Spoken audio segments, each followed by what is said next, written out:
అసెంబ్లీలు ఉన్నా బయట ఉన్నా ప్రజల గురించి కొట్లాడేటోడే నిజమైన లీడర్.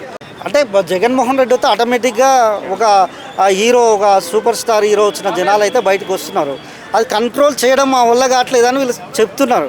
కాకపోతే ఒక ప్రతిపక్ష నాయకుడు ప్రజల్లోకి వచ్చినప్పుడు భద్రత కల్పించాల్సిన బాధ్యత అధికారంలో ఉన్నటువంటి పార్టీది, లేకపోతే అధికారంలో ఉన్నటువంటి కూటమిది. అంటే మీరు ఒక ప్రతిపక్ష నాయకునికి భద్రత కల్పించట్లేదు, ప్రజా సమస్యలు తెలుసుకోవడానికి బయటకు వచ్చినప్పుడు అంటే మీరు ప్రజలకేం భద్రత కల్పిస్తున్నారు, ప్రజలను ఏ విధంగా చూసుకుంటున్నారో దీన్ని బట్టి అర్థమవుతుంది. అంటే 100% వీళ్ళు అన్ని వ్యవస్థలో ఫెయిల్యూర్ అవుతారనే చెప్పుకోవచ్చు. వాళ్ళు జగన్ కొట్లాడితే అసెంబ్లీలో కొట్లాడాలి కానీ రోడ్డు మీద వచ్చి కొట్లాడేది అని అంటున్నారు. కానీ ప్రతిపక్ష హోదా మాత్రం ఇవ్వట్లేదు. ఎలా కొట్లాడతారు?